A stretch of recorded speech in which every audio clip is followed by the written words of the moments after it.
অত্যন্ত দুর্ভাগ্যের এবং লজ্জাজনক যে আজকে আসানসোলের পোলো গ্রাউন্ডে যে হস্তশিল্প মেলা চলছিল পশ্চিমবঙ্গ সরকারের, যেটা ইনগ্রেশন করতে 2-3 দিন আগে আমাদের পশ্চিমবঙ্গ সরকারের মন্ত্রী মলয় ঘটক এবং চন্দ্রনাথ সিনহা তারা দুজনে মিলে এসে ইনগ্রেশন করলেন। এবং এই হস্তশিল্প মেলাতে সারা পশ্চিমবঙ্গের দূর দূর থেকে গরিব মানুষ, আমার মতো শিল্পী মানুষ, যারা হাতের কাজের সমস্ত জিনিসপত্র নিয়ে সেখানে বিক্রি করতে এসেছিলেন, ব্যবসা করতে এসেছিলেন, আজকে প্রায় 12টা 13টা 14টা দোকান আজকে আগুনে পুড়ে শেষ হয়ে গেল। এখন এই দায় কার? আজকে মুখ্যমন্ত্রী মমতা বন্দ্যোপাধ্যায় খেলা মেলা নিয়েই রয়েছেন, এখানে কোনো ইন্ডাস্ট্রি নেই, আপনিও সেটা খুব ভালো করে জানেন।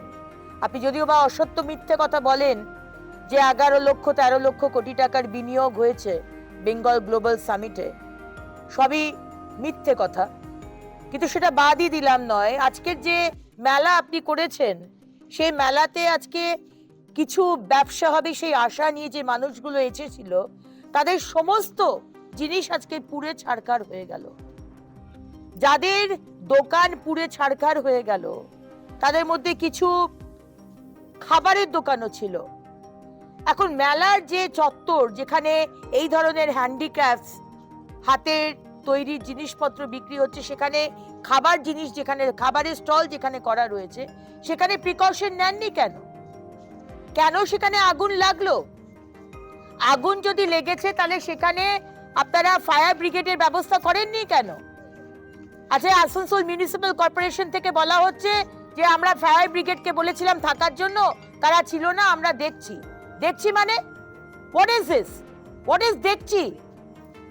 যাদের সমস্ত মানে পুঁজি, যেটা নিয়ে তারা ব্যবসা করতে নেমেছিল, আজকে সেগুলো পুরো ছারখার হয়ে গেল, আপনারা বলবেন দেখছি? সেখানে ফায়ার ব্রিগেড এসেছে 1 ঘন্টা বাদে, যেখানে আগুন নেভাবার যে যন্ত্রগুলো, তার মধ্যে গ্যাস নেই, খালি।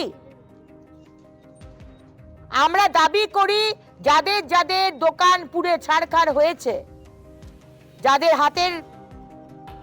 হাতের জিনিসের, হাতের তৈরি জিনিসের স্টল হোক কি খাবার দোকান হোক, তাদেরকে 5 লাখ টাকার compensation, each and every one 5 লক্ষ টাকার মিনিমাম কম্পেনসেশন দেওয়া হোক।